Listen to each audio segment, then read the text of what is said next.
22 لاکھ مربع میل پہ اسلام پھیلا کر حکومت اس سے بھی بڑے علاقے میں لوگوں نے کی.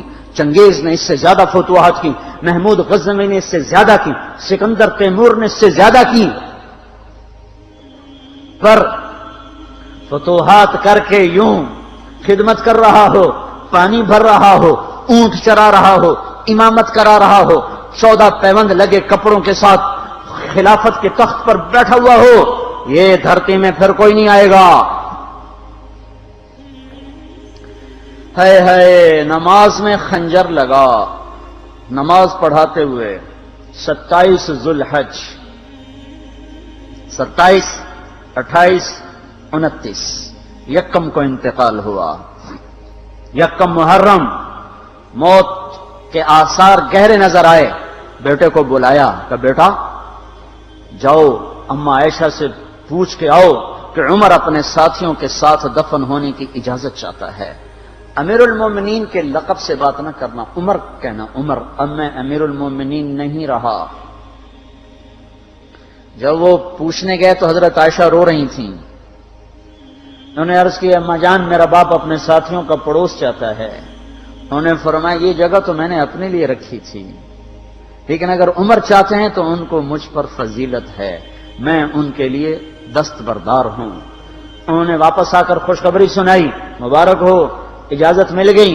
کہ نہیں شاید میرے شرم میں اجازت دی ہو, جب مر جاؤں تو مجھے دوبارہ دروازے کے سامنے رکھ کر پھر جا کے پوچھنا, اس وقت اجازت ملے تو پھر لے جانا, ورنہ مجھے بقی کی طرف لوٹا دینا.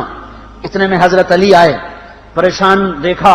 عمر کیوں, موت سے ڈر گئے؟ کہ نہیں موت کے بعد کی گھاٹی سے ڈر رہا ہوں. کہ ڈرو نہیں, میرے ان کانوں نے سنا ہے اور اتنی دفعہ سنا ہے کہ میں گن نہیں سکتا کہ اللہ کے نبی فرمایا کرتے تھے ابو بکر اور عمر جنت کے بڑی عمر کے لوگوں کے سردار ہیں. آپ نے فرمایا تو اس بات کی گواہی دے گا؟ کہ میں بھی دوں گا, میرا بیٹا حسن بھی دے گا. امام حسن بھی ساتھ تھے. کہ میں بھی دوں گا, میرا بیٹا حسن بھی گواہی دے گا. پھر بھی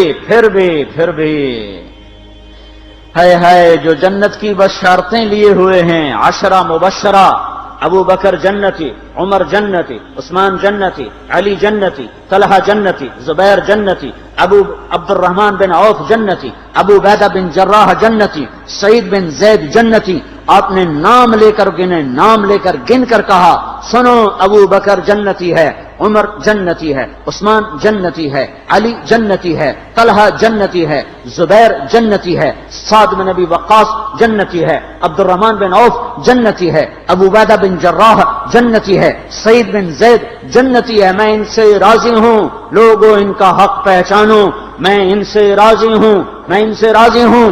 پھر آپ نے فرمایا اگر تم نے ان کے بارے میں کسی ایک کے بارے میں بھی دل میں بغض لے کر مر گئے, اور تم نے اتنی بندگی کی تھی کہ سوکھ کے کانٹا ہو گئے تھے, روزے اتنے رکھے تھے کہ پیٹ کمر کو لگ گیا تھا, سجدے اتنے کیے تھے کہ تمہارے ماتھے اور گھٹنوں پر پتھروں جیسے نشان پڑ گئے تھے, اتنا کچھ کر کے ان 10 میں سے کسی ایک کا بغض لے کر اگر تم مر گئے تو اللہ تمہیں منہ کے بل جہنم میں گرا دے گا.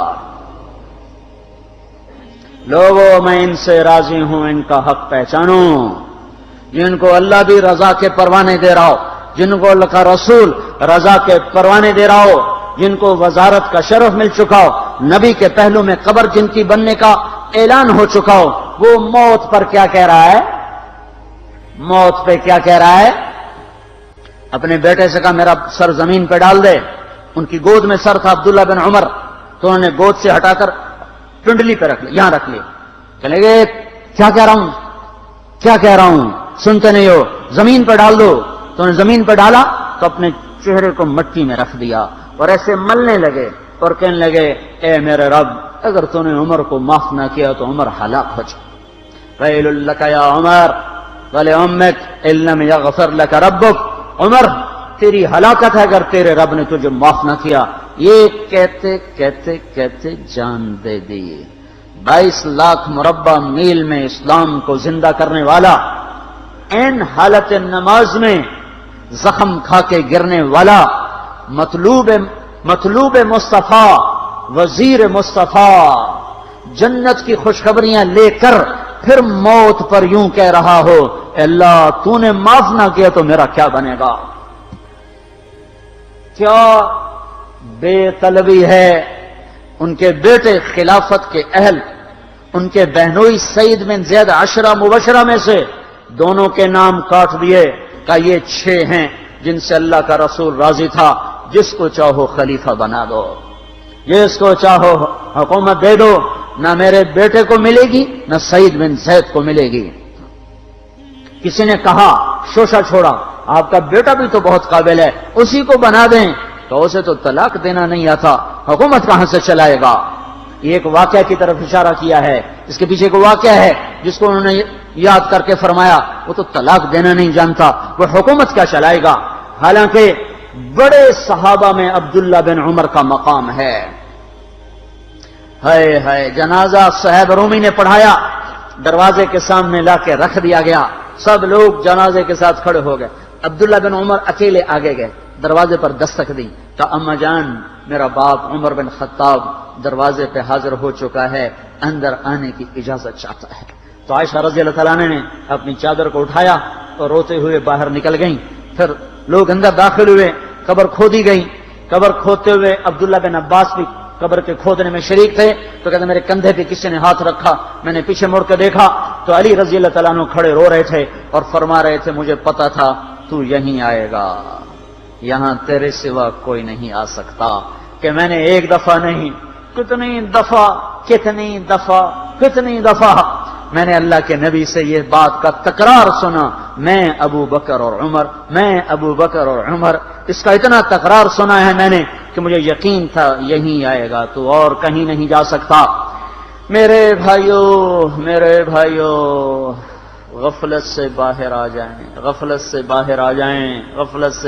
جائیں، یہ دھوکے کا گھر، یہ مچھر کا پر، یہ مکڑی کا جالا، یہ دنیا کہیں ہمیں ہلاک نہ کر دے۔ ان لوگوں کو سامنے رکھ کے زندگی گزارو جنہوں نے اللہ کو راضی کیا، اس کے رسول کو راضی کیا، کلمہ حق کو بلند کیا، خیر کے ذریعہ بنے، شر کے مٹانے والے بنے، اور دنیا میں مرنے کے بعد بھی ان کے تذکرے ہدایت کا سامان بنے، ان کے تذکرے روشنی کا مینار بنے۔ ان کے پیچھے چلو، مغرب کے اندھیروں کی طرف مت دوڑو، وہاں تو سورج بھی ڈوب جاتا ہے، مغرب میں تو سورج بھی ڈوب جاتا ہے، اور تمہیں پکار کے کہتا ہے مغرب کی طرف نہ آنا، ادھر اندھیرا ہے، میں یہاں گم ہو گیا، تم کون سا سراغ ڈھونڈنے آئے ہو؟ دوڑو اللہ اس کے رسول کی پاک زندگی کی طرف، اس کے پاک صحابہ کی زندگی کی طرف، جن کو اللہ نے مرنے سے پہلے جنت ہاتھ میں دے دی، جنت کی بشارت دے